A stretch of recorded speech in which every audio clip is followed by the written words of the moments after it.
Okay, the topic is SR flip flop. SR flip flops भी basically आपके पास latches की तरीके ही होते हैं, मेमोरी स्टोरेज यूनिट ही होते हैं। बट थोड़ा सा ये इनमें डिफरेंस ये आ जाता है कि आपके पास जो लैचेस होते हैं उनकी अगर इनपुट एक्सीडेंटली या पर अनइंटेंशनली चेंज हो जाए तो उसकी आउटपुट के ऊपर इफ़ेक्ट आ जाता है। लेकिन आपके पास फ्लिप फ्लॉप में आप इस तरीके से अनइंटेंशनली या आपके पास आप कह सकते हो कि अगर एक्सीडेंटली आपकी इनपुट चेंज नहीं हो सकती है, बिकॉज़ यहाँ पर हम एक कंट्रोल्ड इनपुट भी साथ में प्रोवाइड कर रहे होते हैं जिसको हम क्लॉक कहते हैं। ये जो आपको नज़र आ रहा होगा CL लिखा हुआ है, बेसिकली क्लॉक का शॉर्ट फॉर्म लिखा हुआ है। तो हम क्या करते हैं, लैच ही होता है बेसिकली फ्लिप फ्लॉप भी, बट उस पर एक एक्स्ट्रा साथ में कंट्रोल्ड इनपुट दे देते हैं जिसको हम क्लॉक कहते हैं। अगर आप इस पे सर्किट पे अगर आप गौर करो तो this part of the circuit is exactly आपके पास आपका SR लैच। और मैंने अभी आपको पढ़ाया था SR लैच विथ नॉर, तो इस वजह से वहाँ पे नॉर था, बट ये वाला जो मैं आपको करा रही हूँ ये मैं नैंड के थ्रू करा रही हूँ, तो दैट्स वाई यहाँ पर आपके पास ये नैंड बने हुए हैं। तो एक कंट्रोल ये इतना जो पार्ट है ये एस्टेरिक और आर एस्टेरिक से आगे देखिए, ये बिल्कुल एग्जैक्टली आपके पास सेम वही SR लैच है विद नैंड। अब आपने क्या किया, फ्लिप फ्लॉप में आपने क्या कर दिया, आपने एक कंट्रोल्ड इनपुट जिसका नाम आपने क्लॉक बोल दिया वो आपने उसको प्रोवाइड कर दी। इससे आपकी जो इनपुट्स होती हैं वो अनइंटेंशनली या एक्सीडेंटली चेंज नहीं हो सकती हैं। ठीक है, अच्छा, तो इसके साथ बस एक्स्ट्रा ऐड ये क्लॉक है और साथ में ये एक और आपके पास नैंड, आपके पास आपके ऑब्जेक्ट्स जो हैं वो आगे हुए हैं। ठीक है, और ये बेसिकली आपके पास लैच को ही इनपुट आ रही है, ये आपके पास नैंड और क्लॉक के थ्रू, मतलब आपके पास वही जैसे लैच में एस और आर था, सेम वही है, वही आपको नैंड के इनपुट मिल रही है, साथ में एक एस है और दूसरा आपके पास आपका क्लॉक है। और बेसिकली ये एस्टेरिक ही आपके पास वही आगे लैच को रिप्रेजेंट करेगी, लैच वाला जो पार्ट है एस्टेरिक और आस्टेरिक। अच्छा, सो अब क्योंकि आपके पास फ्लिप फ्लॉप्स जो है वो लैचेस का ही पार्ट, मतलब लैचेस को एक्सटेंड करते हैं, तो इसलिए हम ये जो फ्लिप फ्लॉप्स है इसको हम ये जो SR लैच के थ्रू हमने जो ट्रूथ टेबल बनाया था उसके अकॉर्डिंगली हम SR फ्लिप फ्लॉप को सॉल्व करेंगे या उसका ट्रूथ टेबल बनाएंगे। तो दैट्स वाई यहाँ पर आपको SR लैच का जो जिस भी आप SR फ्लिप फ्लॉप्स को अगर आप नॉर के थ्रू कर रहे हो या नैंड के थ्रू कर रहे हो, फॉर एग्जाम्पल अगर मैं नैंड के थ्रू कर रही हूँ तो मुझे SR लैच विद नैंड का ट्रूथ टेबल पता होना चाहिए। अगर मैं SR लैच विद अगर मैं SR flip flops with nor कर रही हूँ तो मुझे यहाँ पर SR लैच विद नॉर का ट्रूथ टेबल पता होना चाहिए। इसके हेल्प से हम क्या कर सकते हैं, फ्लिप फ्लॉप्स का जो ट्रूथ टेबल है उसको फिगर आउट कर सकते हैं। सो बेसिकली आपके पास ये सेम है, वही मैंने बनाया हुआ SR है, बस आपके पास एक कंट्रोल्ड इनपुट आ जाती है और आपके पास आउटपुट आ रही है। अब ये जो लैच वाली जो इनपुट है, अगर आप फिगर आउट करो कि ये जो आउटपुट आ रही है या ये जो इनपुट जा रही है आपकी लैच को, जिसको आपने लास्ट टाइम में SR कहा था, यहाँ पे मैंने उसको नाम दे दिया एस्टेरिक का। अब ये एस्टेरिक की इनपुट का मतलब क्या है, ये कहाँ से आ रही है, इसको मैंने एक इक्वेशन में बता दिया है। ये आपको नैंड के थ्रू मिल रही है, इसकी जो इनपुट है, यानी कि नैंड से एक आउटपुट आ रही है जो आपके पास आपके एस्टेरिक की क्या है इनपुट है, वो कहाँ से मिल रही है, एस, और उस नैंड के पास एस और क्लॉक का क्या है, एंड हो रहा है। एंड को आप मल्टीप्लिकेशन या डॉट जिसको आप कह देते हो उसके साथ रिप्रेजेंट करते हो। तो ये मैंने बस उसी की इक्वेशन बनाई हुई है कि आपको एस्टेरिक कहाँ से आ रहा है, आपके पास एस और क्लॉक से, तो यहाँ पर एस डॉट क्लॉक। अब क्योंकि ये नैंड है तो इस वजह से नैंड बेसिकली निगेशन होता है, तो निगेशन को हम बार से रिप्रेजेंट करते हैं, तो हमने क्या कर दिया, बार के साथ उसको रिप्रेजेंट कर दिया। सेम एग्जैक्ट आपके पास यहाँ पर आर स्टेरिक के साथ भी हो रहा है, तो मैंने इसको सिंपल एक इक्वेशन की फॉर्म में लिख दिया। अब जब हम इसके ऊपर डी मॉर्गन्स लॉ अप्लाई करते हैं तो एस आपके पास बार प्लस आपका क्लॉक के ऊपर बार, तो आपके पास ये इक्वेशन बन जाती है। ठीक है, अब आपके पास क्लॉक को दो इनपुट हो सकते हैं, डेफिनेट या फिर जीरो या फिर वन। अगर हम क्लॉक को जीरो इनपुट देख, ये इक्वेशंस बन गई, इनके अकॉर्डिंगली मतलब हम फिगर आउट कर लिया कि एस स्टेरिक को इनपुट कहाँ से मिल रही है और आर स्टेरिक को इनपुट कैसे मिलेगी, उसके लिए आपको इक्वेशन मिल गई। अब हम ट्रूथ टेबल की तरफ जाते हैं, तो अगर हमारे पास क्लॉक यहाँ पर ज़ीरो दिया जाता है तो क्या होगा, अगर मैं इस इक्वेशन के ऊपर आती हूँ, तो अगर मुझे क्लॉक ज़ीरो दिया जाता है तो उसका निगेशन क्या होगा, वन। अब निगेशन वन है तो इसका क्या मतलब है कि इर्रिस्पेक्टिव ऑफ जो भी इस बार की आपके पास वैल्यू है, प्लस आपके पास क्या होने वाला है, वन। तो आपके पास कोई भी चीज़ जिस, अगर आप बुलियन आपको एक्सप्रेशंस को या अरिथमेटिक परफॉर्म करना आता हो, चाहे 0 या 1 हो, तो आपके पास रिजल्ट्स क्या आते हैं, 1 आते हैं। यानी कि एस स्टेरिक भी आपके पास 1 आएगा और आर स्टेरिक भी 1 आएगा। अब यही वाली चीज़ अगर आप ये देखो कि जब आपके पास एस स्टेरिक और आर स्टेरिक अगर आपके पास 1 आते हैं तो वो हमेशा आपके पास मेमोरी वाली कंडीशन होती है। तो यानी कि अगर आप 0 देते हो, क्योंकि क्लॉक के ऊपर आपके पास निगेशन है, वो 1 बन जाता है। 1 बनने से आपके पास एस और आर दोनों की जो वैल्यूज़ है वो क्या बन जाती हैं, 1 1, जिससे आपकी जो स्टेट रहती है वो कौन सी स्टेट या कंडीशन हो जाती है, मेमोरी हो जाती है। तो क्लॉक जब 0 होगा तो वो हमेशा आपको लीड करेगा टुवर्ड्स आपके मेमोरी, इररिस्पेक्टिव ऑफ यहाँ पर आपके पास एस की वैल्यू क्या है और आपके पास आपके आर की वैल्यू क्या है। तो अगर हम इसके ट्रुथ टेबल में जाएं तो वो उसने यही लिखा हुआ है कि क्लॉक अगर आपका 0 है, एस की वैल्यू इररिस्पेक्ट, ये डोंट केयर, ये क्रॉस रिप्रेजेंट करता है डोंट केयर को। डोंट केयर का मतलब ये कि चाहे एस की या आर की कोई भी वैल्यू हो, इररिस्पेक्टिव ऑफ एनी वैल्यू, जब भी क्लॉक आपके पास 0 है, आपकी मेमोरी ही आपका रिजल्ट होने वाली है। यानी कि जो प्रीवियस स्टेट थी वही आपके पास आने वाली है, जैसे ये एस आर लैच में हमने पहले से ऑलरेडी फिगर आउट करके रखा हुआ है। तो आपने इसको, इसीलिए मैं कह रही हूँ कि जो एस आर फ्लिप फ्लॉप जो है उसका ट्रूथ टेबल, वो आप एस आर लैच का जो ट्रूथ टेबल है उससे आप उसको फिगर आउट करते हो, ठीक है। क्योंकि आपके पास फ्लिप फ्लॉप भी क्या कर रहा है, लैच को यूज़ कर रहा है, ये लैच को यूज़ कर रहा है, दैट्स वाई हम लैच के ट्रूथ टेबल से इसको फिगर आउट कर रहे हैं। सो नेक्स्ट हम जाते हैं जब आपके पास क्लॉक 1 होता है। अब क्लॉक 1 है तो आपके पास यहाँ पर 1 का मतलब क्या है, बार है, तो बार का मतलब 0 हो गया। तो सम में आप कुछ भी 0 ऐड करते हो तो जो भी आपके पास ये एस बार वाली वैल्यू है या आर बार वाली वैल्यू, वही चीज़ रिजल्ट करने वाली है। तो यानी कि ये आपके पास 1 1 नहीं आ रहा, वो आपके पास चेंज केसेस आ सकते हैं। तो इस वजह से आप उसके सारे केसेस को चेक करके देखेंगे। तो आपके पास फर्स्ट टाइम में मतलब 2 इनपुट्स हैं, एस और आर, 4 पॉसिबल कॉम्बिनेशन, 0 0 को साथ में हम देखते हैं। अब एक और चीज़, अगर मैं ये कहूँ कि आपके पास अगर क्लॉक जो है वो 1 दिया जाता है और अगर उसके ऊपर बार है तो वो क्या हो जाएगा, 0। तो एस बार प्लस 0 लिखूँ या अकेला एस बार लिखूँ, एक ही बात है। या मैं एस बार प्लस 0 लिखूँ या अकेला एस बार लिखूँ, एक ही चीज़ है। यही वाली चीज़ मैंने यहाँ पर की है कि जब क्लॉक 1 है तो तब आपके पास asterisk is equals to आपके पास एस बार, और जब आर, और सेम इसी तरीके से ये जो आर स्टेरिक क्या हो जाएगा, आर हो जाएगा, क्योंकि क्लॉक आपके पास 1 है, ये 0 हो गया, इसकी वजह से ये इफेक्ट नहीं डाल रहा, प्लस 0 हो गया तो ये इक्वल्स टू आपके पास आर बार होगा। दैट्स वाई आपने इसको ये कंडीशन बोल दिया। अब आप क्या करने वाले हो, इसी को यूज़ करके अपना बाकी जो ट्रुथ टेबल है उसको देखने वाले हो। अच्छा, अभी एस्टेरिक की वैल्यू है आपके पास 0 और आर स्टेरिक भी अभी आपके पास क्या है, 0, दोनों आपके पास 0 0 है। अब आपने फिगर आउट कर लिया है कि एस स्टेरिक इक्वल्स टू है आपके पास एस बार के और ये है आर बार के। अच्छा, अभी एस में हमारे पास क्या था, 0, और आर में भी क्या था, 0।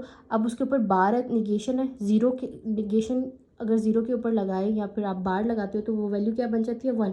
एग्जैक्टली सेम इसी तरीके से 0 के ऊपर बार है तो आपके पास वैल्यू क्या बन गई, बार। यानी कि एस स्टेरिक और आर स्टेरिक दोनों आपके पास क्या है, 1। तो अब आप ट्रूथ टेबल में चेक करोगे, जब एस स्टेरिक और आर स्टेरिक 1 1 होते हैं तब आपके पास आपका रिजल्ट क्या आता है। जब एस स्टेरिक और आर स्टेरिक 1 1 होते हैं तो भी आपके पास वो कौन सी कंडीशन बनती है, मेमोरी की कंडीशन बनती है। दैट्स वाई यहाँ पर भी आउटपुट में क्या आ जाएगा, मेमोरी आ जाएगी।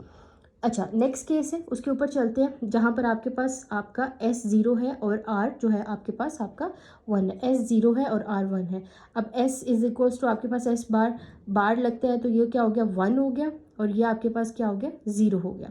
यानी कि एस टेरिक में 1 है और आर में 0 है, एस में 1 है और आर में 0। एस में 1 हो और आर में 0 हो तो ये आपके पास क्या रिजल्ट करता है, 0 एंड 1। वही सेम एग्जैक्टली आपने 0 एंड 1 वहाँ से उठाकर यहाँ पर ला के रख दिया। आपको पता है कि अगर आपके पास एस और आर की इनपुट 0 1 और 0 है एस आर लैच में, तो वो आउटपुट क्या आती है, 0 एंड 1। तो दैट्स वाई यहाँ पर आपके पास आ गया 0 एंड 1। अब नेक्स्ट है आपके पास 1 और 0, आप दे रहे हो एस को 1 और 0, एस्टेरिक आप 1 और 0 दे रहे हो। अब वो इक्विवेलेंट होता है एस बार के, तो एस बार का क्या मतलब हुआ, 0, और ये 0 था तो उसका क्या मतलब हुआ, 1। यानी कि आपके पास अब वैल्यू क्या है, 0 एंड 1। 0 एंड 1 पर आपके पास जो लैंड वाला ट्रूथ टेबल था वहाँ पे आउटपुट क्या थी, 1 0। तो आप क्या कर रहे हो, सेम एग्जैक्ट वही 1 0 यहाँ पर ला के रख रहे हो। नेक्स्ट हम आते हैं 1 1 पे। 1 1 अगर है, निगेशन है, एस बार के ऊपर एस बार है, तो आपके पास 1 क्या हो गया 0, और ये वाला 1 भी क्या हो गया 0 0 0, यानी कि अब एस स्टेरिक और आर स्टेरिक दोनों क्या है 0 है। एस स्टेरिक और आर स्टेरिक जब 0 होते हैं तो आपके पास नॉट यूज्ड वाला केस आता है, यानी कि कॉन्ट्राडिक्टरी केस था जहाँ पर क्यू और क्यू बार दोनों सेम आ रहे थे। इस तरह का केस आता है तो आप उसको यूज़ नहीं करते हो। वही वाली चीज़ एग्जैक्ट हमने यहाँ पर ला के रख दी है कि हम इस केस को यूज़ नहीं करेंगे। ये बेसिकली आपके पास एस आर फ्लिप फ्लॉप का ट्रूथ टेबल है, ठीक है। अब हमें बेसिकली इसका ये तो फ्लिप फ्लॉप आपके पास लैच के थ्रू ये टेबल बनाया हुआ है।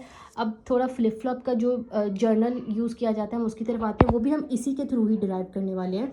अच्छा जी, अभी मैंने क्या कहा है, अभी के लिए मैंने क्या कंसीडर किया है कि अभी व्हेन वी से मेमोरी, या जिसको हम प्रीवियस आउटपुट कहते हैं, अगर हम उसको क्यू एन का नाम दें तो नेक्स्ट आउटपुट को हम कह सकते हैं कि क्यू एन प्लस, यानी कि जो आपके पास प्रेजेंट स्टेट है या प्रीवियस स्टेट है जिसको आप स्टोर करने वाले हो एज अ मेमोरी, उसको आपने क्यू एन का नाम दे दिया, अगली स्टेट को आप क्या दे रहे हो क्यू एन प्लस 1 का नेम। अब हम इसके फॉर्मली इसका एस आर फ्लिप फ्लॉप का ट्रूथ टेबल देखते हैं कि वो क्या होता है। अभी ये जो आपने ट्रूथ टेबल यहाँ पर बनाया है इसके थ्रू ही आप ये वाला टेबल बनाने वाले हो, एग्जैक्टली सेम है, ठीक है। लेकिन यहाँ पर आपके पास क्यू और क्यू बार आ रहा है और यहाँ पर आपके पास क्यू एन प्लस 1 आ रहा है। बेसिकली ये क्यू एन ही आपके पास आपका नेक्स्ट आउटपुट है, ये क्यू बार क्योंकि आपके सर्किट में ये चेक करने के लिए कि कॉन्ट्राडिक्शन ना दे दे, इस वजह से दूसरी आउटपुट है। तो लेकिन आपकी जो मेन आउटपुट होती है वही आपके पास आपका क्यू ही होता है। तो हम करके देख लेते हैं, जब आपके पास क्लॉक 0 था और आपके पास आपका एस और आर आपके डोंट केयर है जो भी हो, तो आपके पास लास्ट टाइम में यहाँ पर क्या आ रही थी मेमोरी आ रही थी। तो अब हमने मेमोरी को क्या नाम दिया, मेमोरी बेसिकली हमारे पास क्या होती है हमारी प्रीवियस स्टेट। तो प्रीवियस स्टेट को मैंने क्या कहा था, आप किससे रिप्रेजेंट करो क्यू एन के साथ रिप्रेजेंट कर दो। ये हम नेक्स्ट की आउटपुट निकाल रहे हैं, तो उसमें आपके पास अगर आपका क्लॉक 0 है तो आपके पास वही आउटपुट, नेक्स्ट आउटपुट भी वही होगी जो आपके पास आपकी प्रीवियस आई थी। अच्छा, नेक्स्ट आते हैं, जब क्लॉक आपका 1 है, एस आपका 0 है और आर भी आपके पास आपका 0 था। जब आपके पास क्लॉक 1 है, एस भी 0 है और ये भी 0 है, देन भी आपके पास कौन सी स्टेट अगर हो रही थी मेमोरी। अब मेमोरी को हमने किससे रिप्रेजेंट किया या प्रीवियस स्टेट को किससे रिप्रेजेंट किया क्यू एन के साथ, ठीक हो गया। अब नेक्स्ट आपके पास है जहाँ पर 0 और 1 हो, जहाँ पर 0 और 1 हो वहाँ पर आपके पास क्यू क्या है 0, तो यहाँ पर आपके पास क्यू क्या आ जाएगा 0। अब ये बेटा क्यू बार एन प्लस 1 नहीं है, ये सादा क्यू है, इस वजह से मैं क्यू वाली चीज़ उठा रही हूँ। अगर क्यू बार एन प्लस 1 होता देन मैं यहाँ से 1 उठाती, मैं सिर्फ मुझे क्यू चाहिए, तो यहाँ से क्यू आपके पास 0 ही है। अच्छा, नेक्स्ट आपके पास 1 0 पे क्या है, 1 0 पे मुझे क्यू क्या मिल रहा है 1, तो दैट्स इट, यहाँ पर 1। और 1 1 पर आपके पास आपका नॉट यूज्ड वाला केस है जिसको हम इनवैलिड बोलें या नॉट यूज्ड, एक ही बात है। तो बेसिकली ये आपके पास आपका ट्रुथ टेबल बनता है। अब नेक्स्ट आपके पास आपका करेक्टरिस्टिक्स टेबल होता है। करेक्टरिस्टिक टेबल बेसिकली आपके पास जब आपके पास तीनों इनपुट्स हैं, अगर आप जैसे हम सिक्वेंशियल सर्किट में आपके पास एस और आर, तो आपके पास आपकी इनपुट्स आ रही हैं, जो प्रीवियस स्टेट भी अगर आप उसको इनपुट देते हो एज अ फीडबैक, जो मैंने आपको पहले बताया था, देन आपके पास किस तरीके से आप नेक्स्ट जो स्टेट है उसको फिगर आउट करते हो। यानी कि सीक्वेंशियल सर्किट में जैसे 3 चीज़ें ना, ये वही वाली चीज़ें हैं कि Q N previous state, S और आर दोनों आपके पास आपकी इनपुट। तो इसको भी हम ट्रूथ टेबल, अगर आपको ट्रूथ टेबल पता है तो आप करेक्टरिस्टिक टेबल को इजीली फिगर आउट कर सकते हो। अच्छा, अब जब आपके पास प्रीवियस स्टेट 0 है और एस और आर भी आपके पास 0 है, जब भी आपके पास एस और आर 0 आते हैं तो आपके पास आपकी नेक्स्ट आउटपुट क्या आती है क्यू एन। तो अभी हमारे पास क्यू एन में क्या पड़ा हुआ है 0, तो दैट्स वाई यहाँ पर भी 0, क्योंकि 0 0 पे आपके पास प्रीवियस स्टेट होती है, प्रीवियस स्टेट आपको दी हुई है कि प्रीवियस स्टेट में क्या है 0, दैट्स वाई नेक्स्ट स्टेट भी आपके पास क्या होगी 0 ही होगी, ठीक है। नेक्स्ट है आपके पास आपका 0 एंड 1। अब 0 एंड 1, 0 एंड 1, 0 एंड 1 पे आपके पास क्या आ रहा है 0, 0 एंड 1 पे आपके पास क्या आ रहा है 0। फिर आपके पास आता है 1 0, 1 0 पे आपके पास आउटपुट क्या है 1, आपके पास सिंपली 1 आ रही है। फिर आपके पास एस और आर दोनों क्या है 1 1, और उस पर क्या केस हमारा क्या है इनवैलिड, इनवैलिड को हम यहाँ पे क्रॉस के साथ शो कर देंगे। नेक्स्ट है आपके पास आपका 0 0, 0 0 पर आपके पास क्या आ रहा है आपकी प्रीवियस स्टेट आ रही है। अब प्रीवियस स्टेट हमारे पास क्या है यहाँ पर 1, तो दैट्स वाई यहाँ पर क्या आ जाएगा 1 आ जाएगा, ठीक है। नेक्स्ट आपके पास है 0 1, आपके पास 0 1 पे क्या आता है 0। फिर अगला क्या है आपके पास 1 0, 10 पे आपके पास क्या आ रहा है, 1 आ रहा है, सेम एग्जैक्ट वही 1 पे आपके पास, क्योंकि ये इनवैलिड केस था तो यहाँ पर आपके पास आप क्रॉस से इसको रिप्रेजेंट करें। तो दिस इज़ व्हाट आपके पास आपका करेक्टरिस्टिक टेबल। बेसिकली इसमें हम जो नेक्स्ट आउटपुट होती है हर पॉसिबल इनपुट के लिए, तीनों इनपुट्स के लिए बेसिकली आपके पास 8 कॉम्बिनेशन बनते हैं, उसके लिए जो आपकी आउटपुट्स बनती हैं आप करेक्टरिस्टिक टेबल में उसको फिगर आउट करते हो। ठीक है, अच्छा अब आपको एक और टेबल बनाना होता है जिसको आप एक्साइटेशन टेबल कहते हो। ये एक्साइटेशन टेबल बेसिकली आपके पास आपके करेक्टरिस्टिक टेबल के थ्रू बनता है। इसमें आपके पास बेसिकली जो आपकी प्रीवियस आउटपुट और आपकी जो नेक्स्ट आउटपुट है उससे आप आपकी इनपुट्स को फिगर आउट करते हो। अच्छा, अगर कैसे करेंगे, आपको ये मतलब 2 इनपुट्स हैं Qn और Qn+1, तो 4 पॉसिबल कम्बिनेशन। अब उसमें देखते हैं कि S की वैल्यू क्या है, R की वैल्यू। अब मैंने ये बताया कि ये एक्साइटेशन टेबल बेसिकली आप करेक्टरिस्टिक टेबल के साथ थ्रू फिगर आउट कर सकते हो। तो आप देखो कि जब आपका Qn और Qn+1 जब 0 0 है, आप इन केसेस को देख लो, उसमें 0 तब है ये वाला केस, मतलब ये फर्स्ट वाला, और ये आपके पास आपका सेकंड वाला केस। यहाँ पर भी Qn 0 है और यहाँ पर भी आपके पास 0 है। इस वाले में 0 है और ये वाला 1 है। ये वाला केस भी अगर नहीं होता, 0 है और यहाँ पे क्रॉस है, तो ये यानी कि हम इन दोनों केसेस की बात कर रहे हैं कि जब आपके पास Qn और Qn+1 जब 0 है तब आप देखो S और R की कौन सी वैल्यू है। अब जब ये दोनों 0 हैं, इन दोनों केसेस में S की वैल्यू हमेशा क्या रह रही है, 0 रह रही है। दैट्स वाई यहाँ पर S क्या आ गया, 0 आ गया। लेकिन R एक दफ़ा 0 था, एक दफ़ा 1 है, तो इस वजह से आपने इसको क्या कर दिया, डोंट केयर, यानी क्रॉस से रिप्रेजेंट किया, क्योंकि ये चेंज हो रही है, दैट्स वाई आप इसको क्रॉस से रिप्रेजेंट करते हो। नेक्स्ट आपके पास 0 और 1 वाला केस, यानी कि जब आपके पास आपका Qn 0 हो और Qn+1 1 हो, तो वो आपके पास 0 और 1 ये एक ही केस अकर होता है। ये वाला 0 1 इसमें आप डोंट केयर है, इसको कंसीडर नहीं करते। वो ये कह रहे हैं Qn आपके पास 0 हो और ये आपके पास क्या हो, 1 हो। ये एक ही केस है, एक ही केस है, तो हमें देखना नहीं पड़ेगा कि क्या चीज़ कॉमन और क्या नहीं। आप एग्जैक्ट उठा के लिख दोगे कि S आपके पास 1 है और R आपके पास क्या है, 0 है। ठीक है, अगला केस आता है 1 0 वाला, जहाँ पे Qn 1 है और आपके पास Qn+1 0 है। तो ये आपके पास, ये भी आपके पास एक ही केस आता है, Qn 1 है और यहाँ पर ये आपके पास 0 है, एक ही केस है। और कोई भी 0 नहीं है जब Qn आपके पास 1 हो, एक ही केस है। तो यहाँ पर भी आप S और R की वैल्यू एग्जैक्टली सेम उठा के लिख दोगे, 0 एंड आपके पास आपका 1। अच्छा, अब जब आपके पास Qn भी 1 है और Qn+1 भी 1 है, तो Qn भी 1 है और 1 है, ये वाला केस। ठीक है, और उसके अलावा Qn भी 1 है और Qn+1 भी 1 है, तो आपके पास दिस केस, 2 केस बनते हैं। अब इन दोनों केसेस में S और R की वैल्यूज़ देख लो। S यहाँ पर 0 है, यहाँ पर R है, तो यानी कि चेंज हो रही है, फ्लक्चुएट हो रही है वैल्यू, तो इसको आप क्या कैसे रिप्रेजेंट कर दोगे, X से, क्योंकि ये डोंट केयर हो गया। और यहाँ पर आपके पास R यहाँ पर भी 0 है, यहाँ पर भी 0 है, सेम वैल्यू है, तो इस वजह से यहाँ पर एक्साइटेशन टेबल में R क्या आ जाएगा, 0 आ जाएगा। दिस इज़ व्हाट आपके पास आपका SR फ्लिप फ्लॉप।